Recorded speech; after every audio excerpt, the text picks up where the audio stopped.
I thought I was straight up losing my mind. Every morning I woke up to a spotless house, counters wiped, dishes done, laundry folded like a pro. I live alone. No one else has a key. I blamed sleepwalking, checked for carbon monoxide, set up cameras. What they caught? Plates moving by themselves, a soft glow drifting through the hallway. Someone, or something, watching over me.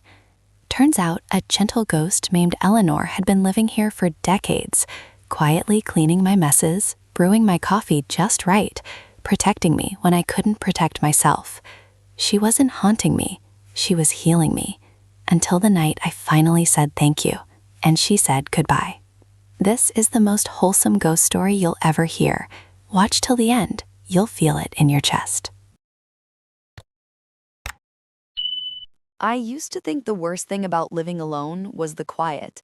Not the peaceful kind, the kind that presses in on you after a long day, making every creak of the old floorboards sound like someone shifting their weight in the next room.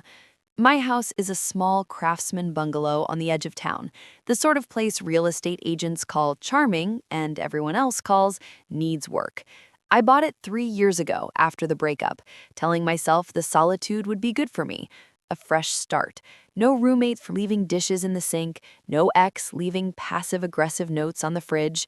Just me, my dog-eared paperbacks, and a coffee maker that gurgled like it was dying every morning.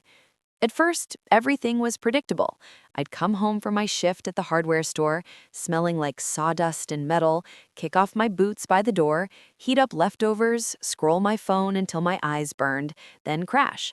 The house stayed messy the way a single guy's place does. Mail piled on the kitchen table, socks balled up on the living room floor, coffee rings on every surface like crop circles. I didn't mind. It was proof I was still here, still breathing. Then the mornings started changing. The first time I noticed, I chalked it up to being half asleep. I stumbled into the kitchen at 6:45 a.m., still in yesterday's t-shirt, expecting the usual disaster. Last night's takeout containers on the counter, crumbs from the bagel I'd eaten standing up, the sink half full of mugs. Instead, the counters gleamed. The sink was empty and spotless. The floor, linoleum that hadn't seen a proper mop in months, looked like someone had just run a Swiffer over it. Even the trash can smelled faintly of lemon cleaner instead of old Chinese food. I stood there blinking, coffee mug halfway to my lips. Did I do this in my sleep? I muttered to the empty room. Possible. I'd been pulling doubles lately. Exhaustion makes you do weird things. I shrugged, poured my coffee, and went to work. The next morning, it happened again. This time, the living room, too. The throw blanket I'd left crumpled on the couch was folded neatly over the armrest. The stack of unopened bills on the coffee table had been straightened into a perfect pile. My sneakers, kicked off haphazardly by the door, were lined up side by side like soldiers at attention. I laughed out loud, the sound too loud in the quiet house. "Okay, brain," I said, "you're officially losing it." But I wasn't sleeping-walking. I tested it. That night, I set a deliberate trap. I left a half-eaten bowl of cereal on the counter, milk still in it, spoons stuck in the mush. I even scattered a few Cheerios on the floor for good measure. If I woke up to a clean kitchen, I'd know something was seriously off. I woke up at 5:58 a.m. to the smell of bleach. Not strong, just enough to notice, like someone had wiped down the counters 10 minutes earlier. Heart hammering, I padded downstairs in my boxers and socks. The bowl was gone. The Cheerios were gone. The counter shone under the fluorescent light. The floor was damp in spots, like it had just been mopped and not quite dried. My cereal bowl sat in the dish strainer, rinsed and sparkling. The spoon was there too, handle up like it was waiting for me to use it again. I froze. My skin prickled. "Hello?" I called, voice cracking like a teenager's. Nothing. Just the hum of the fridge and the distant bark of a neighbor's dog. I checked the doors, both locked, deadbolt thrown. Windows secure. No footprints, no signs of forced entry. My pulse wouldn't slow. I grabbed my phone and paced the kitchen, Googling sleepwalking cleaning and carbon monoxide hallucinations. Nothing fit. I even called my buddy Mike, who works nights at the plant. "Dude," he yawned when he picked up. "It's 6 in the morning. You okay?" "Someone's breaking in and cleaning my house," I said. He laughed. "Bro, you need to get laid or get a roommate, or both." I hung up, feeling stupid. but the feeling didn't go away. Over the next week, it escalated in small, impossible ways. Laundry I left in the hamper came back folded in neat stacks on my dresser. Socks matched, t-shirts right side out. The bathroom mirror, usually fogged and streaked, was crystal clear every morning, no toothpaste splatter. One night I spilled red wine on the rug, big ugly stain, and woke up to find it gone. The fibers fluffed like it had never happened. I even found a sticky note on the fridge one morning, "Don't forget to eat," in neat cursive I didn't recognize. That note broke me. I tore it down, crumpled it, threw it in the trash. Then I sat on the kitchen floor and cried like a kid. Not from fear, at least not only fear. It was the kindness of it. Someone, something, was taking care of me when I couldn't take care of myself, and I had no idea why. I started staying up later, pretending to sleep on the couch with the TV on low, waiting for something, anything, footsteps, a shadow, a whisper. But nothing came. The house stayed silent, except for the usual groans of an old building settling. Then came the night I couldn't ignore it anymore. I'd had a brutal day, customer yelling at me over a miscut board, boss writing me about inventory, rain soaking me on the drive home. I got drunk. Not blackout, just enough to dull the edges. I passed out on the couch around midnight, still in my work clothes, boots on. I woke up around 3 to the softest sound, a broom sweeping, slow, rhythmic strokes across the kitchen floor. My eyes snapped open. The living room light was off, but a faint glow spilled from the kitchen doorway, probably the under cabinet lights I never use. I didn't move. I barely breathed. The sweeping stopped. Silence. Then footsteps. Soft, careful, crossing the linoleum. They paused at the doorway. I could feel eyes on me. Not hostile, just watching, like a parent checking on a sleeping child. I squeezed my eyes shut, heart slamming against my ribs. When I opened them again, the glow was gone. The house was dark and still. I didn't sleep the rest of the night. The next morning, my boots were by the door, neatly aligned. My jacket hung on the hook instead of thrown over a chair, and on the coffee table, next to my phone, sat a fresh mug of coffee, still hot, steam curling up like a question mark. I stared at it for a long time. Whatever was here wasn't trying to scare me.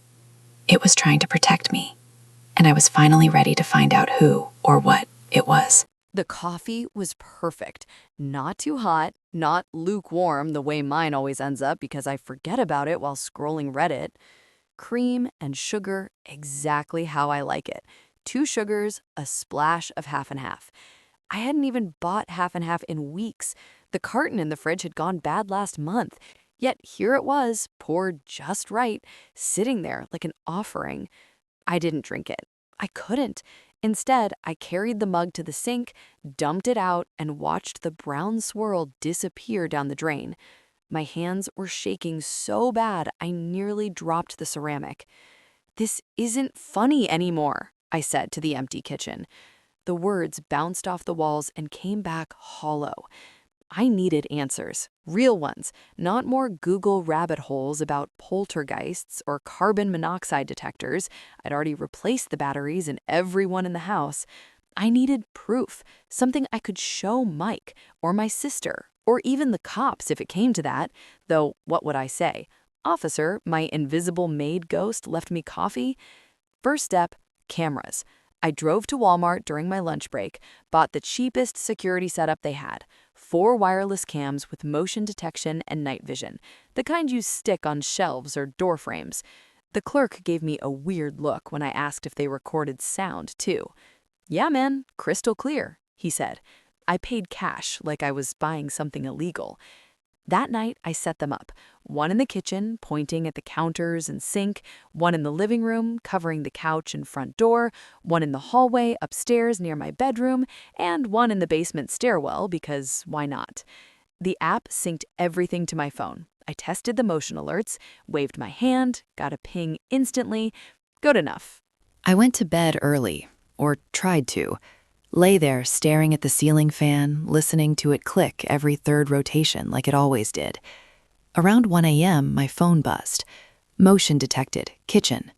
Then another, living room, then hallway.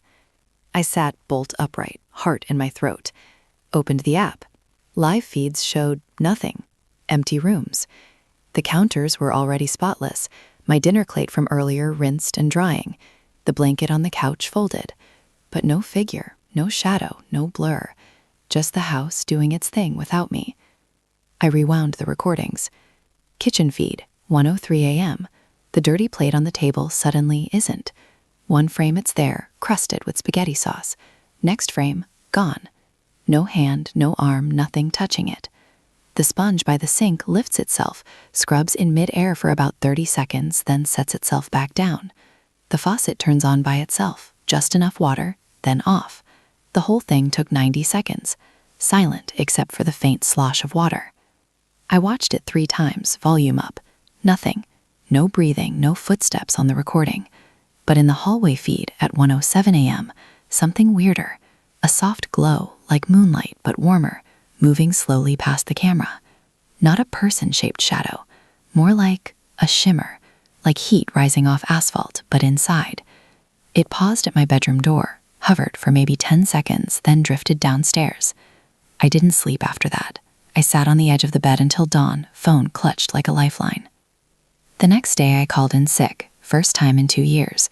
Told my boss I had food poisoning. He grunted something about manning the register myself if I pulled that again. I didn't care. I spent the morning digging into the house's history. The county records office was a 20-minute drive. The clerk, an older woman with cat-eye glasses and a name tag that said Doris, pulled up the deed history without asking too many questions. My bungalow was built in 1947. First owner, Eleanor Mayfield, widow, no kids. Lived there until 1982, died of a heart attack at 68. House passed to a nephew who rented it out for years, then sold it in the early 2000s. A couple flips later, it landed with me. Eleanor, the name stuck. I asked Doris if there were any old photos or obits on file. She raised an eyebrow but pointed me to the library across the street. Microfiche in the basement, she said. Knock yourself out. Dude, he yawned when he picked up. It's 6 in the morning. You okay? Someone's breaking in and cleaning my house, I said. He laughed. Bro, you need to get laid or get a roommate. Or both. I hung up, feeling stupid. But the feeling didn't go away. Over the next week, it escalated in small, impossible ways. Laundry I left in the hamper came back folded in neat stacks on my dresser. Socks matched, t-shirts right side out. The bathroom mirror, usually fogged and streaked, was crystal clear every morning. No toothpaste splatter. One night I spilled red wine on the rug, big, ugly stain, and woke up to find it gone. The fibers fluffed like it had never happened. I even found a sticky note on the fridge one morning. Don't forget to eat. In neat cursive I didn't recognize. That note broke me. I tore it down, crumpled it, threw it in the trash. Then I sat on the kitchen floor and cried like a kid. Not from fear, at least not only fear. It was the kindness of it. Someone, something, was taking care of me when I couldn't take care of myself. And I had no idea why. I started staying up later, pretending to sleep on the couch with the TV on low, waiting for something, anything. Footsteps, a shadow, a whisper. But nothing came. The house stayed silent, except for the usual groans of an old building settling. Then came the night I couldn't ignore it anymore. I'd had a brutal day. Customer yelling at me over a miscut board, boss writing me about inventory, rain soaking me on the drive home. I got drunk. Not blackout, just enough to dull the edges. I passed out on the couch around midnight, still in my work clothes, boots on. I woke up around 3 to the softest sound. A broom sweeping. Slow, rhythmic strokes across the kitchen floor. My eyes snapped open. The living room light was off, but a faint glow spilled from the kitchen doorway. Probably the under-cabinet lights I never use. I didn't move. I barely breathed. The sweeping stopped. Silence. Then footsteps. Soft, careful. Crossing the linoleum. They paused at the doorway. I could feel eyes on me. Not hostile. Just watching. Like a parent checking on a sleeping child. I squeezed my eyes shut. Heart slamming against my ribs. When I opened them again, the glow was gone. The house was dark. I didn't sleep the rest of the night. The next morning, my boots were by the door, neatly aligned. My jacket hung on the hook instead of thrown over a chair. And on the coffee table, next to my phone, sat a fresh mug of coffee. Still hot, steam curling up like a question mark. I stared at it for a long time. Whatever was here wasn't trying to scare me. It was trying to protect me. And I was finally ready to find out who or what. I ate the eggs the next morning. They were still warm when I finally sat down at the kitchen table. Scrambled, soft, just the way I like them, with a little black pepper flecked across the top. The toast had butter melted all the way through, no dry edges. I took one bite and almost laughed, because it tasted like home. Not my home, exactly, but the kind of breakfast my mom used to make on Sundays before everything went sideways. Comfort food from someone who'd never met me. After that first real meal from her, I stopped fighting it.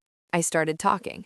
Not out loud at first. I felt ridiculous doing it, like I was starring in my own low-budget paranormal reality show. But the silence was worse, so I'd mutter things while I ate breakfast. "Thanks for the coffee yesterday. You didn't have to do that."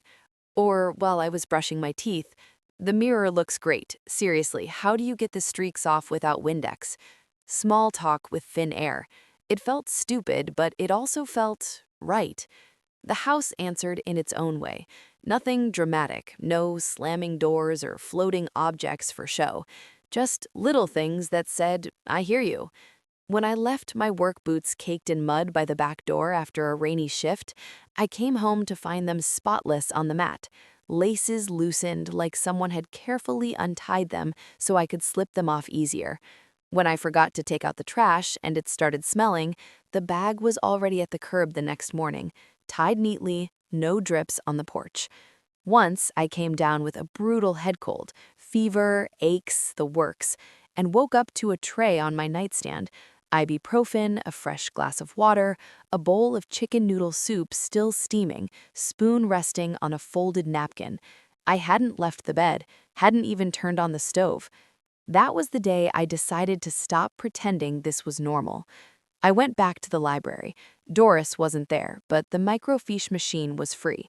I dug deeper into Eleanor Mayfield, old newspaper clippings from the local Gazette. Her name popped up a lot in the 1950s and 60s. Church bake sales, ladies' auxiliary meetings. A photo from 1964 showed her standing behind a long table of pies at the county fair, apron tied tight, smiling that same gentle smile. Another article, smaller, "Local widow opens home to strays after husband's passing." Not animals, people. Down on their luck neighbors, kids whose parents were working double shifts. She fed them, let them sleep on her couch, mended their clothes.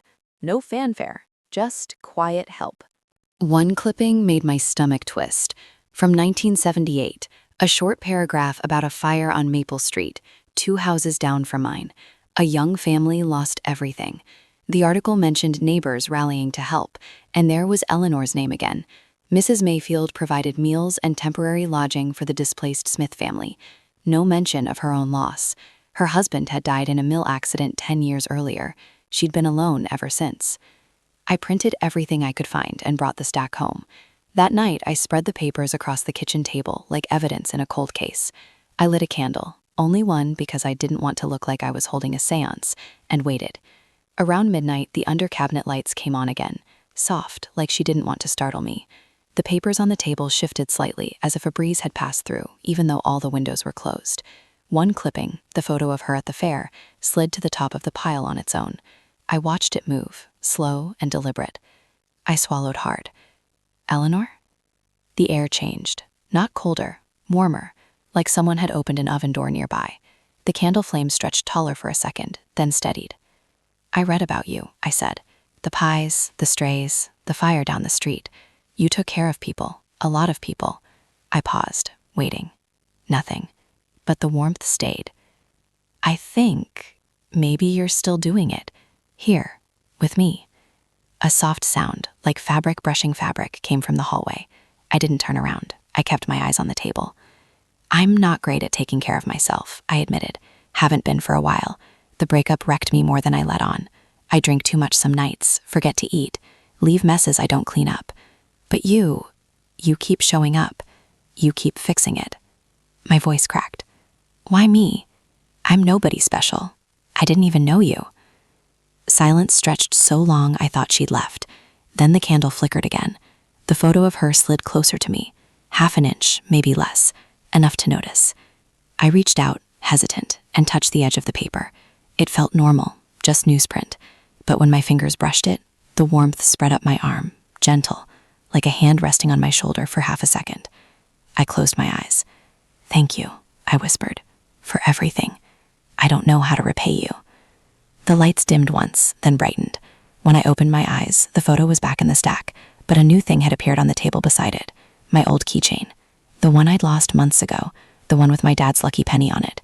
I'd torn the house apart looking for it after he passed. Thought it was gone forever. I picked it up. The metal was warm. Tears came fast. I didn't fight them. After that, things settled into something almost normal. I talked more. She listened in her quiet ways. I started leaving notes, not expecting answers, just because it felt polite. Going to the store, need anything? I'd write on a Post-it and stick it to the fridge. The next morning it would be gone, and sometimes a grocery list would appear in that neat cursive. Milk, bread, apples, red. Once she added, take your vitamins, with a tiny smiley face at the end. I bought the vitamins. One evening I came home exhausted, another double shift, back killing me, and found the living room rearranged. Not much, just the armchair pulled closer to the window, a throw blanket draped over it, and my favorite book, The Shining, ironic as hell, open to the page I'd left off on. A mug of chamomile tea sat on the side table, steam still rising. I sank into the chair, picked up the mug, and spoke to the empty room. You don't have to keep doing this forever, you know? I'm getting better, I think. I'm trying. The house didn't answer right away, but later that night, when I was half asleep on the couch, I felt it again, that warm shimmer in the corner of my vision. It lingered longer this time, almost like it was sitting with me. I turned my head slowly. The glow was faint, but I could make out the shape now. Not a full person, more like an outline. Soft shoulders, pinned up hair, the suggestion of an apron. She didn't move closer. She just stayed. I'm not afraid of you, I said quietly. I'm grateful. The shape brightened for a heartbeat, then began to fade. Wait, I said, sitting up. Don't go, not yet. It paused. I don't know what happens next, I told her. But if you need to leave, if there's somewhere you're supposed to go, I get it. You've done enough, more than enough. The shimmer held steady for a long moment. Then, very slowly, it drifted toward the basement stairs, the same path it always took when it left for the night.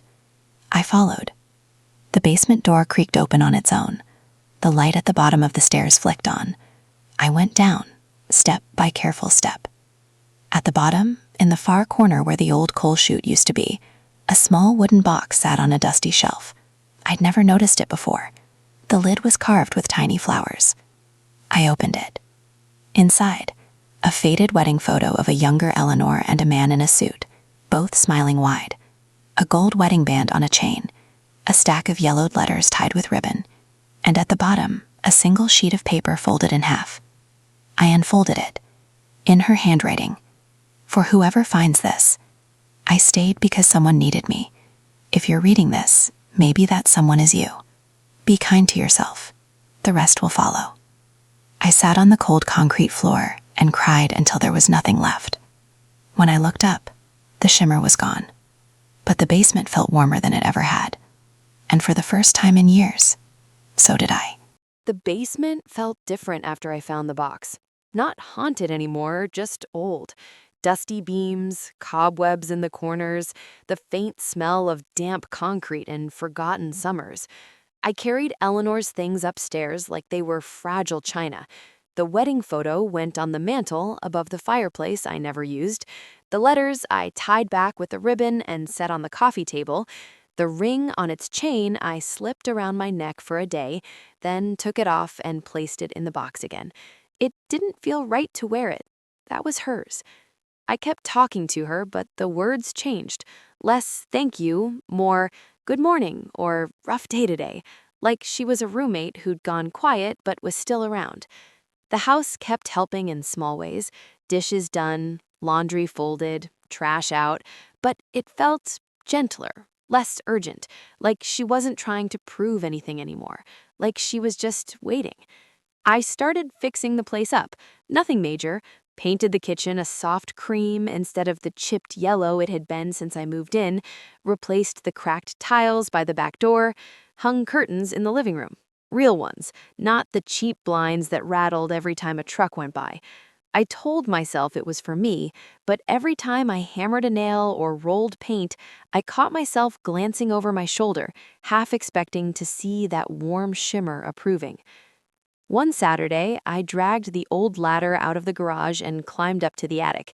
I'd avoided it since moving in. Too many spider webs, too much junk from previous tenants, but something pulled me up there. Maybe curiosity, maybe her. The attic smelled like dry wood and mothballs, boxes everywhere, labeled in different handwriting. I opened the first one, Christmas decorations from the 60s, glass ornaments painted by hand, a string of bubble lights that still worked when I plugged them in. Another box, photo albums, black and white pictures of Eleanor and her husband, picnics, holidays, him in uniform during the war. They looked happy, really happy, the kind of happy you know how it ends. At the bottom of the last box, I found a journal, leather-bound, edges frayed. The first entry was dated 1952. Henry came home today. Quiet, but he smiled when I made his favorite stew. I think the war is still in his eyes, but he's trying. We're trying. Pages and pages of ordinary life. Grocery lists, weather reports, worries about money, joy over small things, a new rose bush blooming, a neighbor's baby taking first steps. Then the entry slowed. 1962. Henry's cough is worse. Doctor says lungs. I pray. The last entry was 1972. He's gone. The house is too quiet. I keep setting the table for two. I keep waiting for him to walk through the door. Maybe he will. Maybe I'll just stay until someone else needs this place the way I did. No more pages after that. Just blank space. I sat on the attic floor for a long time, journal in my lap. Dust motes floated in the shaft of light from the tiny window. I thought about my own silences. The nights I drank too much, the mornings I couldn't get out of bed, the way I'd stopped calling my sister because explaining how bad it got felt too heavy. When I finally climbed down, the sun was setting. The house glowed orange through the windows. I lit the fireplace for the first time, cracked open the flue, stacked logs I'd bought weeks earlier, struck a match. Flames caught quick. Warmth spread across the living room. I sat on the rug, back against the couch, and spoke like she was sitting right there. I found your journal, I said. I read it, all of it. You loved him so much. And when he left, you didn't stop loving. You just turned it outward, to strangers, to people like me. The fire popped. A log shifted. I've been thinking, I continued, about why you stayed. Maybe it wasn't just the house. Maybe it was unfinished business. Not revenge or anger, just making sure someone was okay, making sure someone didn't end up as alone as you felt. Silence, but the kind that listens. I'm okay now, I said, or getting there. I called my sister yesterday. We talked for an hour. She's coming next month. I'm eating real food. I'm sleeping. I even went on a date last week, awkward as hell, but I went. I laughed softly. I think you'd like her. She's kind. Like you. The air warmed again. That familiar shimmer appeared near the armchair, fainter than before, almost translucent. I could see the outline clearer now. Pinned hair, apron, hands folded in her lap like she was resting after a long day. I don't want you to feel stuck, I told her. You've done more than enough. You saved me, Eleanor. You really did. But if there's peace waiting somewhere, if Henry's there, or light, or just quiet, I think you deserve it. The shimmer didn't move at first. Then, slowly, it rose. floated toward the mantel where her wedding photo sat. It hovered there, brightening until the glass reflected gold. For a second, I swore I saw two figures in the photo, Eleanor and Henry, younger, smiling wider than the faded print allowed. Then the light dimmed. The shimmer drifted to the front door, paused, turned back toward me one last time. I stood up. "Goodbye," I whispered, "and thank you for everything." The shimmer pulsed once, soft, warm, like a hug you feel more than see, then slipped under the door crack and was gone. The house went still. Not empty still, just normal. The fire crackled, outside crickets started up, the fridge hummed. No footsteps, no floating dishes, no coffee waiting in the morning. I waited a week to be sure. The counters stayed messy until I cleaned them, laundry piled up until I did it, trash stayed in the can until I took it out. No notes, no folded blankets, no shimmer in the hallway. But the house didn't feel lonely. It felt peaceful, like it had finally exhaled. On the last day of that week, I found one last thing. In the kitchen drawer where I kept the silverware, tucked under the spoons, a single sticky note in her neat cursive. "You were never alone. Be well." I framed it, hung it next to her photo on the mantel. My sister came the next month. We cooked dinner, real food, not takeout. She laughed at how clean the place was. "You've changed," she said. I smiled. "Yeah, someone helped me figure it out." She didn't ask who. She didn't need to.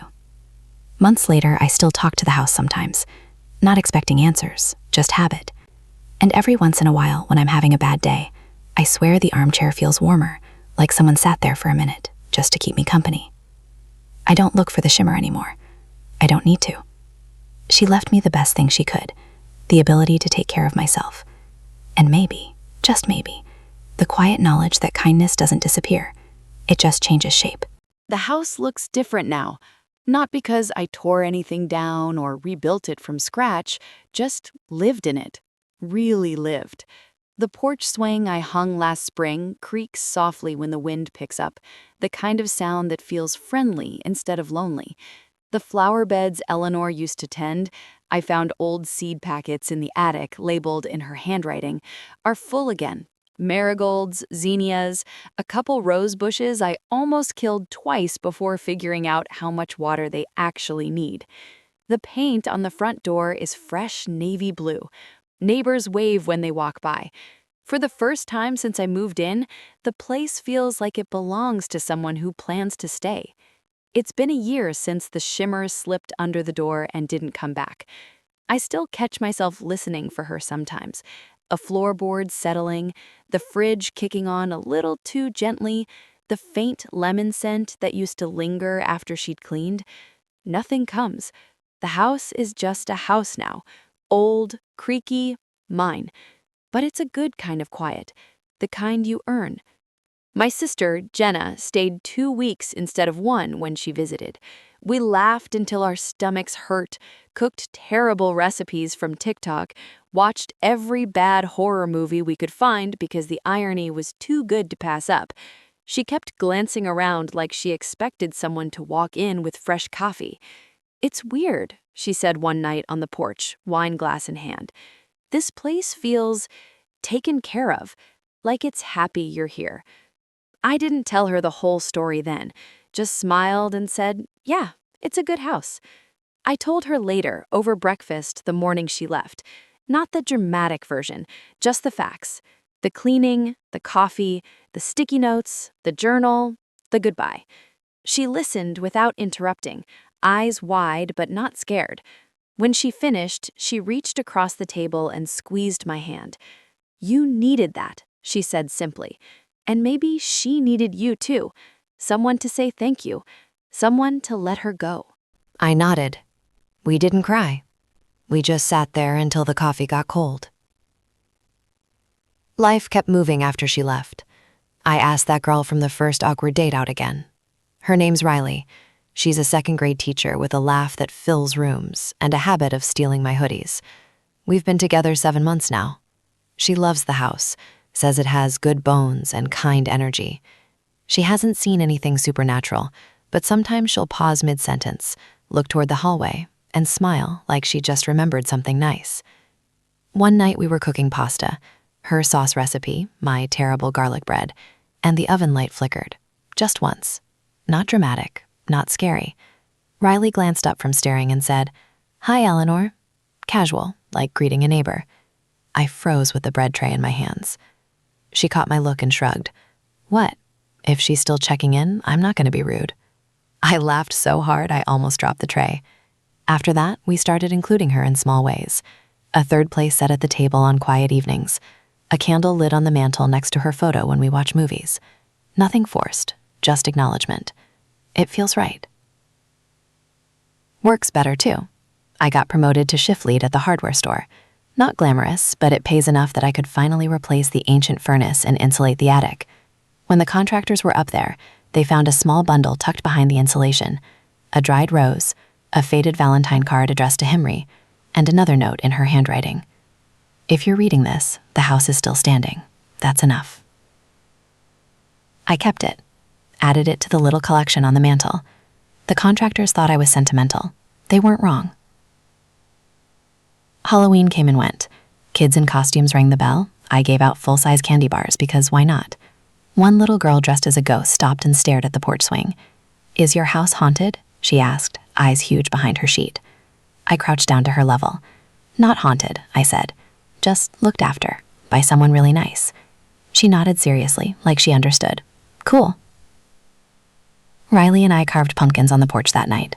Mine was lopsided. Hers looked like it belonged in a magazine. We lit them and sat on the swing, watching the street fill with trick-or-treaters. The air smelled like leaves and wood smoke.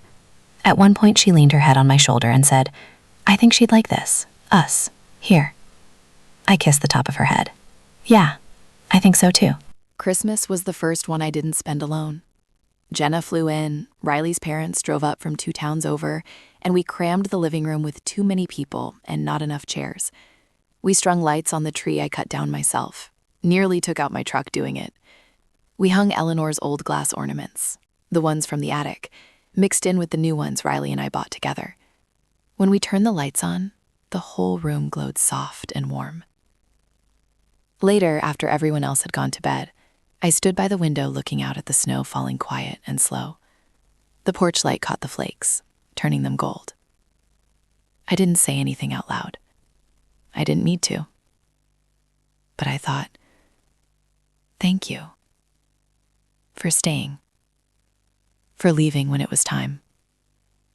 For showing me what it looks like to care without asking for anything back. The swing moved. Just a little. Not wind. Not settling. Just a gentle rock. Like someone sitting down for a second to watch the snow with me. Then it stopped. I smiled into the dark. Riley found me there a minute later, wrapped a blanket around my shoulders, and didn't ask why I was smiling at an empty porch. She just took my hand and led me back inside. Spring came again.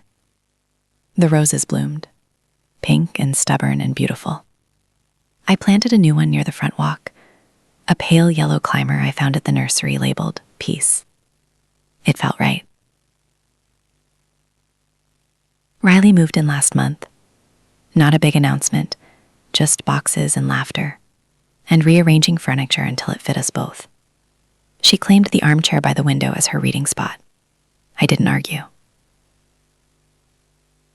Some nights we still light the candle on the mantel. Not every night, just when it feels like the right thing to do. We don't talk about ghosts or goodbyes. We just sit together, her feet in my lap, a book open between us, the house quiet around us.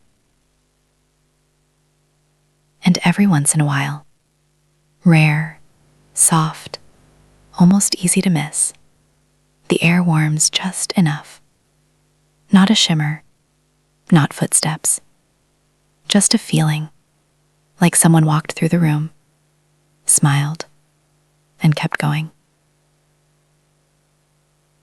I don't look for her anymore. I don't have to. She's not gone. She's just finished. And we're still here, taking care of the place the way she taught me. One small, kind act at a time. 2 years have passed since the porch swing rocked on its own that snowy Christmas night. Time doesn't erase things like that, it just folds them into the everyday until they feel like part of the wallpaper. The house is fuller now. Riley's art supplies spill across the dining table most days: watercolor tubes, sketchbooks, half-finished portraits of kids from her classroom. My tools have migrated from the garage to a proper workbench in the basement. Jenna visits every few months, bringing her new puppy, a hyper golden retriever named Toast, who thinks the whole place is his personal playground. We laugh louder. The fridge is always stopped. The sink never stays full overnight. But Eleanor's presence lingers in the quiet corners. Not as a ghost anymore, not really. More like the after-image of sunlight when you close your eyes. Warm, faint, impossible to ignore if you're paying attention. Sometimes I'll find a book I haven't touched in months, moved to the armchair with the page dog-eared where I left off years ago. Once, after a fight with Riley, stupid stuff, dishes again, I came downstairs to find 2 mugs of chamomile tea waiting on the counter, side by side, still steaming. We drank them without saying much. The argument dissolved like sugar and hot water. Riley swears she feels it too, though she's less sentimental about it. She's like the house's good vibes filter, she said one evening while we were planting tulip bulbs in the backyard. Keeps the bad energy from settling. I didn't argue. Some things you don't need to prove. Last fall, we decided to host a small neighborhood gathering. Nothing fancy, just chili in the slow cooker, cornbread, string lights on the porch, a fire pit in the side yard. About 20 people showed up. The retired couple from next door, the single mom with the twins down the street, Mike, who still teases me about my cleaning fairy, even Doris from the records office, who brought a tray of her famous lemon bars and a knowing smile when she saw Eleanor's photo on the mantel. Halfway through the night, one of the twins, a 6-year-old named Maya, tugged on my sleeve. "Is the nice lady still here?" she whispered. I crouched down. "What nice lady?" "The one who smells like lemons and roses. She told me not to be scared of the dark in the hallway." Riley overheard and froze mid-laugh. Mike raised an eyebrow but said nothing. I glanced toward the hallway. Empty, but the air felt softer there, like someone had just walked through with fresh laundry. "She's around sometimes," I told Maya. "She likes kids, and she likes making sure everyone's okay." Maya nodded solemnly. "She said you were sad once, but you're better now. She's proud." My throat tightened. I ruffled the girl's hair and told her to go grab another cookie. When I looked up, Riley was watching me, eye shiny. She didn't say anything, just slipped her hand into mine and squeezed. Later, after everyone left and the dishes were done, by us, not invisible hands, we sat on the porch swing. The night was cool, stars sharp overhead. Riley leaned against me. "Do you ever miss her being more obvious?" she asked. I thought about it. Sometimes. The coffee waiting when I was hungover, the boots cleaned after a muddy shift. It was nice to feel looked after without asking. I paused, but I think the point was to teach me how to do it myself, and how to let other people do it for me. Riley rested her head on my shoulder. "You're good at it now." "Yeah, took a while." We rocked in silence for a bit. Then she said, "I left her a note this morning, on the fridge. Just said thanks for the quiet help, and that we've got it from here." I smiled into the dark. "What did you write exactly?" "Dear Eleanor, the house is loud with love these days. We're keeping it warm for you. Come visit anytime. Riley, and the guy who still forgets to wipe the counter." I laughed. Poetic. She deserves to know she didn't waste her time. The swing moved a little, barely noticeable, just enough to feel like agreement. A few weeks later, something shifted again. I woke up around 3 in the morning to the smell of cinnamon. Not strong, just enough to pull me out of sleep. The bedroom was dark, but a faint glow came from downstairs. Not the under-cabinet lights, something softer. I slipped out of bed, careful not to wake Riley, and padded down the stairs barefoot. The kitchen light was off, but the oven light was on. Inside, a pie. Apple, lattice crust, golden and bubbling at the edges. On the counter beside it, a single plate with a slice already cut, fork resting on the edge, and a sticky note in that familiar, neat cursive. One last thank you. For listening, for staying, for living well. My eyes burned. I didn't touch the pie yet. I just stood there, breathing in cinnamon and memory. Riley appeared in the doorway, hair messy, wearing one of my old t-shirts. She didn't look surprised. "She baked," I said, voice rough. Riley walked over, slipped her arms around my waist from behind, chin on my shoulder. "Smells like goodbye. The good kind." We ate the slice together at the table, no lights on except the oven glow. It was perfect. Tart apples, flaky crust, just the right amount of spice. We didn't talk much. We didn't need to. When we finished, the oven light clicked off on its own. The kitchen went dark, except for the moonlight per the window. No shimmer, no footsteps, just quiet. But it wasn't empty quiet. It was full. The next morning, the pie was gone from the oven, the plate washed and dried, the sticky note folded neatly and tucked into the box with her other things. No more notes after that. No more unexpected coffee. No more moved books. The house settled into being ours, loud with music, arguments, laughter, the clatter of daily life. Toast the puppy chews shoes and barks at squirrels. Riley paints in the sunroom we turned into her studio. I fix things when they break, and when I can't, I ask for help instead of pretending I know everything. Sometimes, late at night when the world is sleeping, I still sit on the porch swing with a beer or a cup of tea. I don't wait for anything, I just sit. And every once in a while, just every great once in a while, the swing rocks a little when there's no wind. I don't say anything. I just smile. Because some echoes don't fade. They just become part of the rhythm. The creak of the floorboards. The warmth in the armchair. The smell of lemons after it rains. The quiet certainty that kindness, once given, doesn't disappear. It multiplies. In this house, it's full of it. 3 years after the pie, the house has settled into a rhythm that feels almost ordinary, if ordinary includes the occasional inexplicable warmth in the hallway, or the way the porch light flickers exactly once when someone new walks up the steps for the first time. Riley and I got married last summer in the backyard under string lights and the same rose bushes Eleanor planted decades ago. Small wedding, close friends, family, Mike is best man. He still calls Eleanor my spectral housekeeper every chance he gets.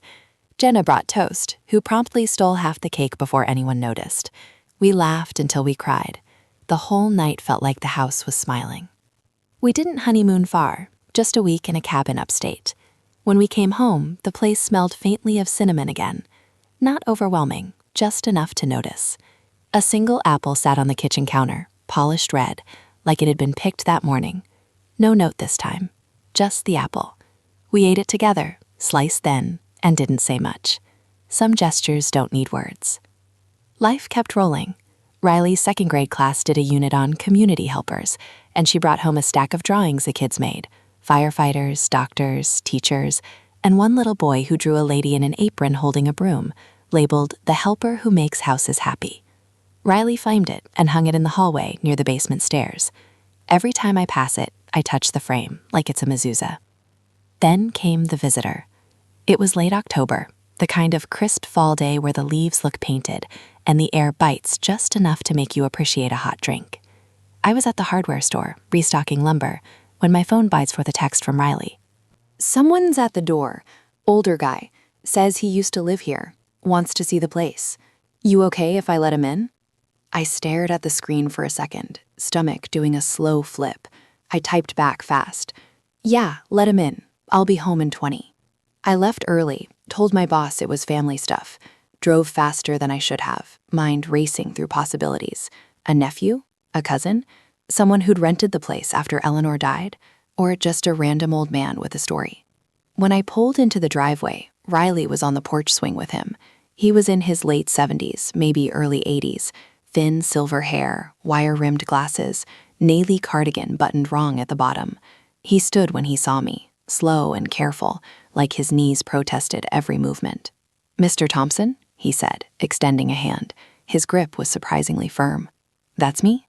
Name's Daniel Carter. I grew up 2 doors down. Knew Eleanor Mayfield most of my life. Riley glanced at me, eyes wide but calm. He was telling me stories about the block parties, the time she baked pies for the whole street after the big storm in '68. I nodded, throat tight. Come inside, it's getting cold.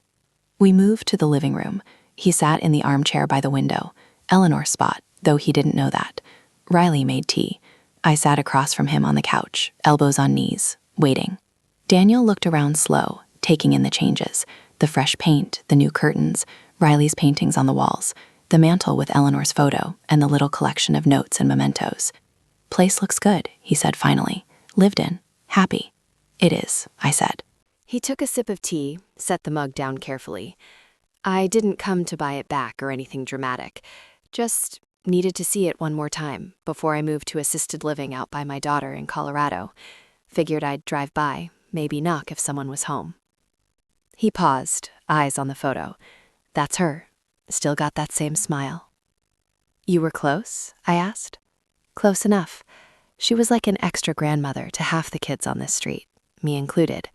After my mom passed when I was 12, Eleanor started bringing supper over every Sunday.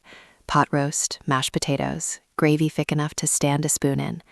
Never made a fuss about it. Just showed up with a covered dish and sat with us until Dad could talk again. He smiled faintly. She never said much about her own grief. Henry's death hit her hard, but she kept moving, kept helping. Think that's how she survived it. I nodded.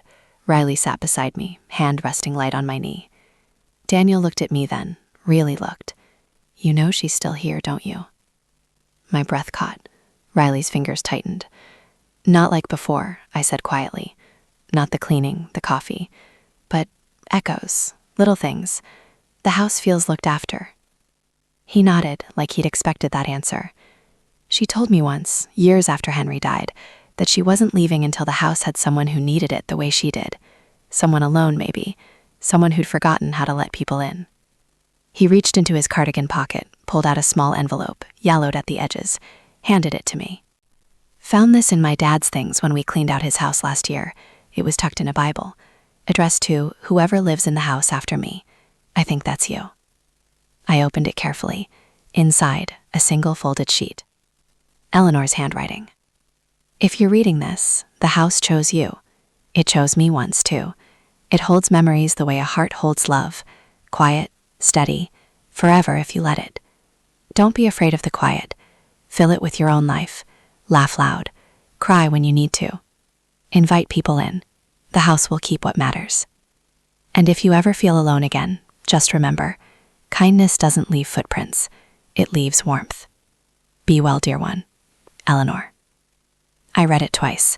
Riley leaned over my shoulder, eyes shining. Daniel watched us both, patient. She wrote that for me, I said, voice rough. Or someone like me. Or all of us, Daniel said softly. We sat in silence for a while. The mantel candle flickered, even though no one had lit it. Daniel noticed, smiled a little. See? Still checking in. Before he left, he asked if he could see the basement. I took him down. He stood in front of the old coal chute where I'd found her box years ago, hands in his pockets. Used to play down here when she babysat me, he said. She'd let me build forts out of blankets. Said every house needs secret places for dreaming. Someone's at the door. Older guy. Says he used to live here. Wants to see the place. You okay if I let him in? I stared at the screen for a second, stomach doing a slow flip. I typed back fast. Yeah, let him in. I'll be home in 20. I left early, told my boss it was family stuff, drove faster than I should have, mind racing through possibilities. A nephew? A cousin? Someone who'd rented the place after Eleanor died? Or just a random old man with a... When I pulled into the driveway, Riley was on the porch swing with him. He was in his late 70s, maybe early 80s, thin silver hair, wire-rimmed glasses, navy cardigan buttoned rom at the bottom. He stood when he saw me, slow and careful, like his knees protested every movement. Mr. Thompson, he said, extending a hand. His grip was surprisingly firm. That's me. Name's Daniel Carter. I grew up 2 doors down, knew Eleanor Mayfield most of my life. Riley glanced at me, eyes wide but calm. He was telling me stories about the block parties, the time she baked pies for the whole street after the big storm in '68. I nodded, throat tight. Come inside. It's getting cold. We moved to the living room. He sat in the armchair by the window, Eleanor's spot, though he didn't know that. Riley made tea. I sat across from him on the couch, elbows on knees, waiting. Daniel looked around slow, taking in the changes, the fresh paint, the new curtains, Riley's paintings on the walls, the mantel with Eleanor's photo, and the little collection of notes and mementos. Place looks good, he said finally. Lived in, happy. It is, I said. I shook his hand. Thank you for coming, for the letter, for the stories. Riley walked him to his car. I watched from the porch. They talked a minute longer, hugs, quiet words. Then he drove away, taillights fading down the street. That night we didn't speak much, just sat on the swing, Riley's head on my shoulder, the envelope between us. Around midnight, the porch light flickered once, soft, almost playful.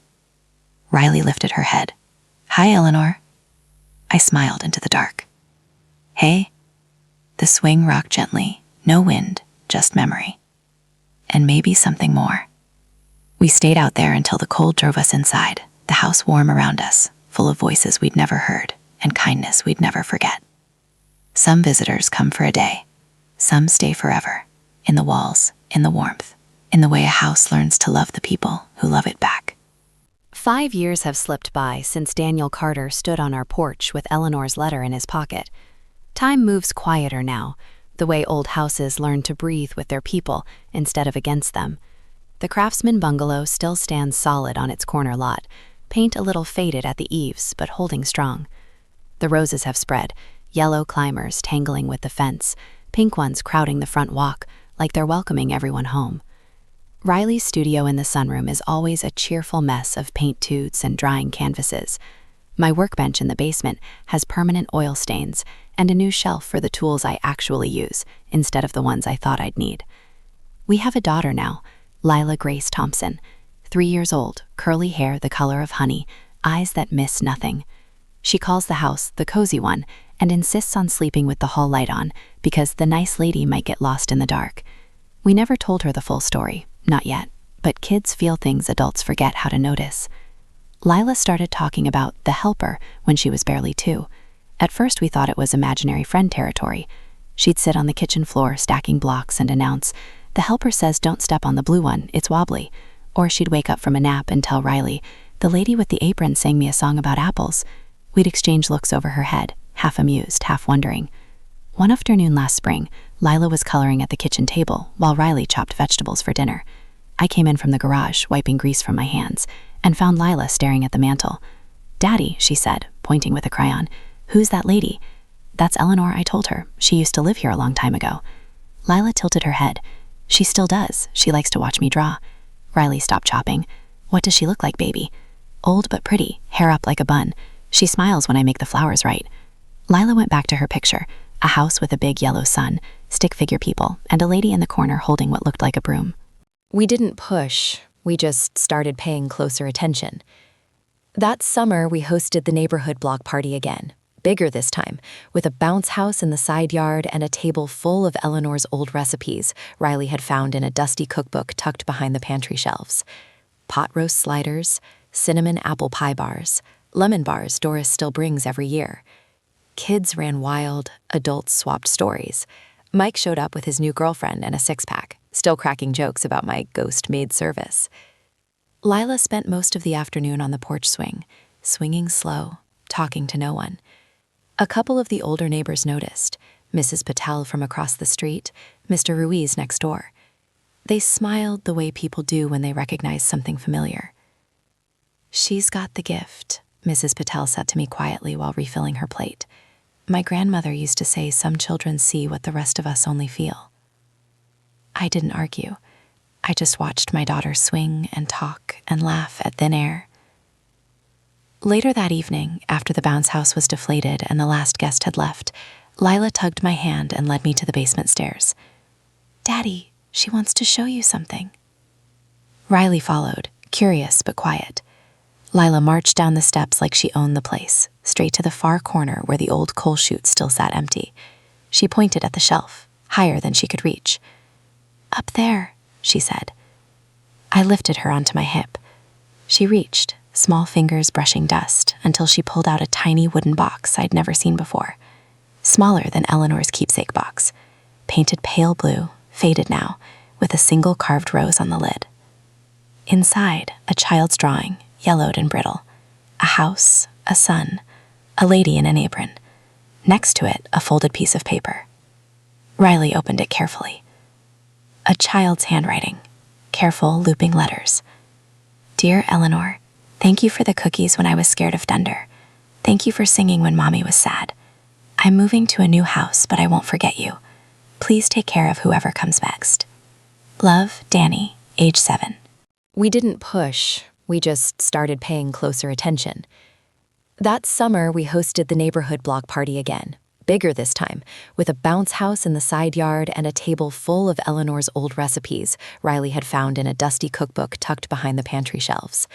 Pot roast sliders, cinnamon apple pie bars, lemon bars Doris still brings every year. Kids ran wild, adults swapped stories. Mike showed up with his new girlfriend and a six-pack, still cracking jokes about my ghost maid service. Lila spent most of the afternoon on the porch swing, swinging slow, talking to no one. A couple of the older neighbors noticed, Mrs. Patel from across the street, Mr. Ruiz next door. They smiled the way people do when they recognize something familiar. She's got the gift, Mrs. Patel said to me quietly while refilling her plate. My grandmother used to say some children see what the rest of us only feel. I didn't argue. I just watched my daughter swing and talk and laugh at thin air. Later that evening, after the bounce house was deflated and the last guest had left, Lila tugged my hand and led me to the basement stairs. Daddy, she wants to show you something. Riley followed, curious but quiet. Lila marched down the steps like she owned the place, straight to the far corner where the old coal chute still sat empty. She pointed at the shelf, higher than she could reach. Up there, she said. I lifted her onto my hip. She reached, small fingers brushing dust, until she pulled out a tiny wooden box I'd never seen before, smaller than Eleanor's keepsake box, painted pale blue, faded now, with a single carved rose on the lid. Inside, a child's drawing, yellowed and brittle. A house, a sun, a lady in an apron. Next to it, a folded piece of paper. Riley opened it carefully. A child's handwriting, careful, looping letters. Dear Eleanor, thank you for the cookies when I was scared of thunder. Thank you for singing when Mommy was sad. I'm moving to a new house, but I won't forget you. Please take care of whoever comes next. Love, Danny, age 7. Daniel Carter, Danny. We stood there in the dim basement light, the three of us, looking at a little boy's promise from 60-something years ago. Lila touched the drawing gently. He was my friend too, she said, like it made perfect sense. That night, after Lila was asleep, with her nightlight glowing, Riley and I sat on the living room floor with the 2 boxes open between us, Eleanor's mementos and Danny's small treasures. She kept it, Riley whispered, all these years. Yeah, I said. She kept everything that mattered. The candle on the mantel flickered once, soft, steady. No dramatic shimmer, no footsteps, just that familiar warmth spreading across the room like someone had draped a blanket over us. Riley leaned her head on my shoulder. Think she's happy now? I thought about the pie that appeared 5 years ago, the letter Daniel brought, the way the swing still rocks sometimes when no one's sitting in it, the way our daughter talks to the air like it's family. I think she's content, I said. She did what she came to do, looked after people, passed it on. Lila stirred upstairs, small footsteps, then the creak of her bed as she settled again. A moment later, the hall light dimmed just a touch, the way it does when the bulb's about to settle for the night. Riley smiled. She's tucking her in. We didn't go check. We trusted it. The next morning, Lila came downstairs carrying her favorite stuffed rabbit, eyes bright. The helper said I can keep the blue box, she announced, but I have to put it back when I'm big so the next kid can find it. I lifted her onto the counter. Sounds like a plan. She hugged me tight, then whispered in my ear. She says you're doing good, Daddy. She's proud. I held her a little longer than usual. Years from now, maybe when Lila's 7, maybe when she's 17, she'll read these stories I've started writing down. Not for publication, just for us. A record of the house that chose us, the woman who stayed, the kindness that multiplied. And maybe one day she'll add her own chapter. Because some houses don't just hold memories. They grow them. They pass them forward. And every so often, when the light hits the mantel just right, you can almost see the outline of a smile in the dust motes, gentle, approving, still watching over the next person who needs a little help remembering how to be kind to themselves. The house is quiet today, but it's the best kind of quiet. Full of echoes, full of love, full of tomorrow. 7 years after Lila first pointed at the mantel and asked about the pretty lady with the bun, the house has become something more than walls and roof. It's a living thing now, breathing with laughter, arguments, footsteps racing up the stairs, the clatter of dishes after Sunday dinners that stretch too long because no one wants to leave the table. Lila is 10. She's tall for her age, all elbows and knees, with a laugh that echoes down the hallway like wind chimes. She still talks to Eleanor sometimes, not in whispers or secrets, but casually, the way you'd mention the weather to a neighbor you've known forever. "Eleanor, can you make sure Toast doesn't eat my homework again?" she'll say while stuffing papers into her backpack. The golden retriever, now gray around the muzzle, wags his tail like he understands every word. Most mornings, the homework is mysteriously back on the kitchen table, pages neat, no 2 marks. Riley and I don't question it anymore. We just thank the empty room and move on. This fall, Lila started middle school. First week was rough. New building, new faces, lockers that jam, kids who talk too loud about things she's not ready to understand yet. She came home quiet those first days, backpack thudding against the door like it weighed 100 pounds. Riley and I took turns sitting with her on the porch swing, listening more than talking. One evening, she finally cracked. "I don't fit," she said, staring at her sneakers.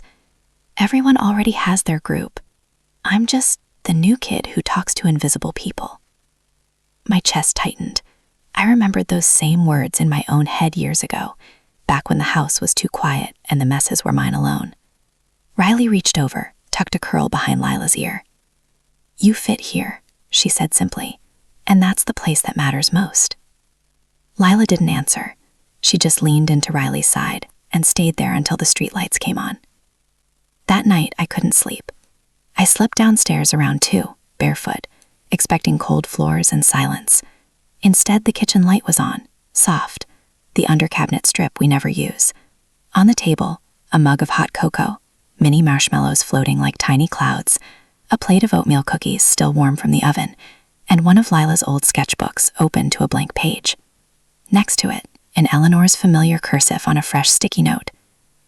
"Draw what you wish the world saw when they look at you. The rest will catch up." I stared at the note until my eyes blurred. Then I carried everything upstairs on a tray, set it on Lila's nightstand. She stirred but didn't wake. I kissed her forehead, whispered, "She's still here, kiddo, and she's got your back." The next morning, Lila found the tray. She didn't say much, just ate a cookie, drank half the cocoa, then sat at the table with colored pencils for an hour before school. When the bus came, she hugged us both extra tight and ran out the door with the sketchbook under her arm. A week later, she brought home her first A in art class. The teacher had pinned her drawing to the bulletin board. A house with warm windows, roses climbing the porch, a swing with 3 people on it, me, Riley, Lila, and a 4th figure in the background, soft and smiling, apron tied, hair in a neat bun. The title scrawled at the bottom in marker, "My family, all of us." The teacher sent a note home. Lila has a remarkable sense of warmth in her work. She says the lady in the picture keeps things cozy. We framed the drawing, hung it beside Eleanor's wedding photo on the mantel. Now there are 3 generations watching over the living room. Christmas that year was loud and messy in the best way. Jenna flew in with her husband and their new baby girl, tiny, loud, already stealing hearts. Toast appointed himself guardian. lying at the foot of the bassinet like a furry sentinel. We decorated the tree with Eleanor's glass ornaments, mixed with the ones Lila made in school, lopsided stars, handprints turned into reindeer.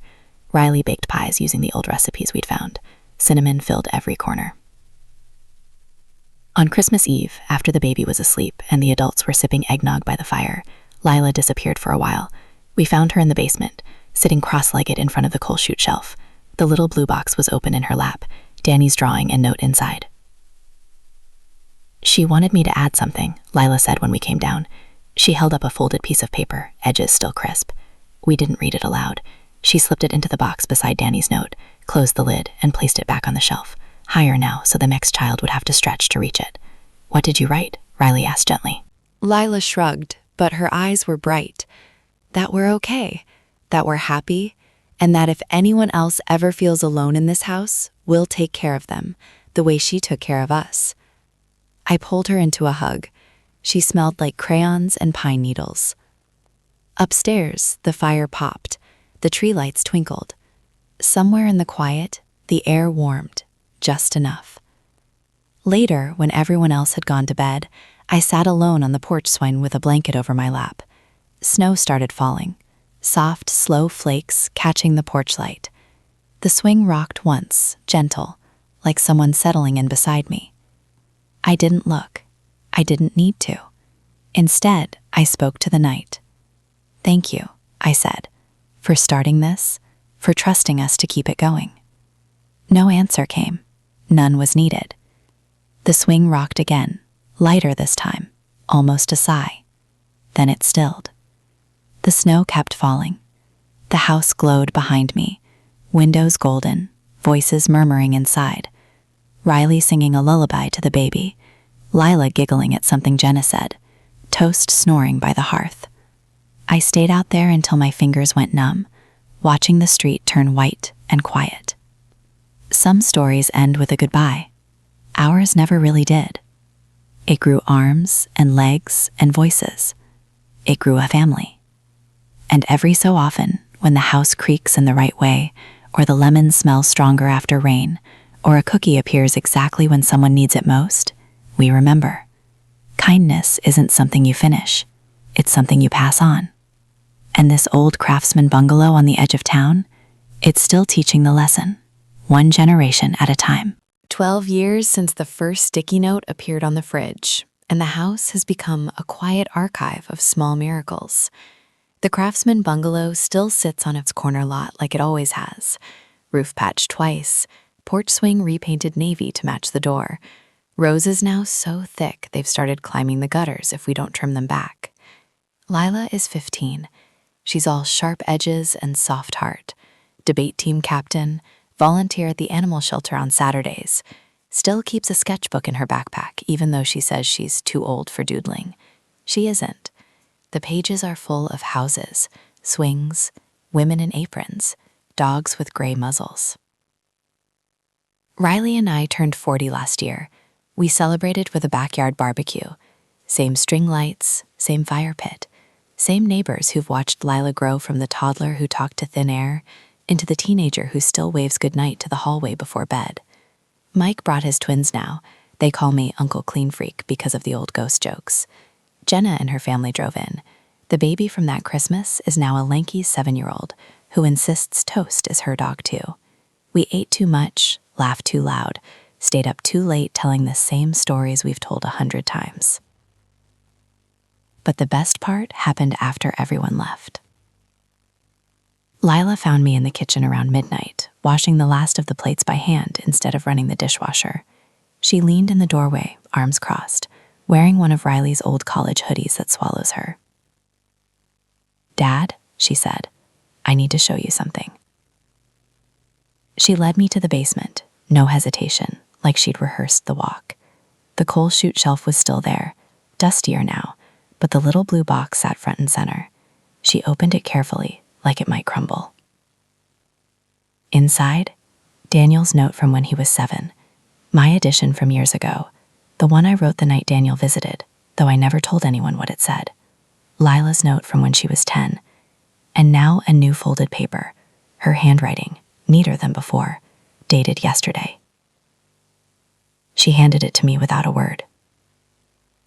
I unfolded it under the bare bulb. Dear Eleanor, I'm 15 now. High school sucks sometimes. People are mean, grades are hard, and I still feel like I don't quite belong anywhere except right here. But every time I come downstairs and sit in the quiet, I remember you didn't belong either after Henry left. You just kept showing up anyway. For strangers, for kids like Danny, for my dad when he was lost, for me when I was scared of the dark. I want to be like that. Not invisible helpful, though that would be cool, but the kind of person who notices when someone's carrying too much and offers to carry a little. I'm starting a club at school, Kindness Without Strings. We're going to leave anonymous notes in lockers, bring snacks for kids who forget lunch, sit with the new kids at lunch. Small stuff. Your kind of stuff. If you're still listening, thank you for teaching us without ever saying a word out loud. The house is loud with us now. We're keeping it warm. Come back anytime. Love, Lila Grace. I read it twice. My throat closed up so tight I couldn't speak. Lila watched me, chewing her lip the way she does when she's nervous about a grade. I didn't tell Mom yet, she said. I wanted you to read it first, because you were the one she helped the most, right? I pulled her into a hug. She's almost as tall as me now. Yeah, I managed. She did. And then she helped me help everyone else. We stood there a minute, the basement cool and still around us. Then the bulb overhead flickered, just once, soft, like a nod. Lila smiled against my shoulder. She read it. We went upstairs. Riley was on the couch with a book, Toast snoring at her feet. Lila showed her the note. Riley read it, eyes filling, then pulled Lila down beside her and kissed the top of her head. The three of us sat there until the fire died to embers. No one spoke much. We didn't need to. The next morning, the kitchen smelled like cinnamon again. On the counter, a fresh apple pie, lattice crust perfect, still warm. No note this time, just the pie, and beside it, 3 small plates already set out, forks lined up, napkins folded neat. We ate breakfast together, pie for breakfast, because why not, and laughed about how Eleanor always knew exactly when to show up. Lila left for school with a slice wrapped in foil for her friend who'd had a bad week. Riley kissed me at the door before heading to her studio. I stood on the porch a minute, watching the street wake up. Kids on bikes, dogs being walked, the neighbor's sprinkler hissing. The swing rocked once, gentle, almost lazy. I sat down. Hey, I said to the empty air. She's going to be okay. We all are. No shimmer. No footsteps. Just the creak of the chains and the soft rustle of leaves. But the warmth stayed. Later that week, Lila came home buzzing. The Kindness Without Strings Club had its first meeting. 6 kids showed up, nervous but excited. They made a list of ideas, secret compliments on sticky notes, care packages for finals week, sitting with anyone eating alone. Small things. Eleanor things. That night, I added my own note to the blue box. Nothing fancy. Just, thank you for the long echo. It's still ringing. I closed the lid and slid the box back on the shelf. Room left for whatever comes next. The house creaked overhead, settling for the night.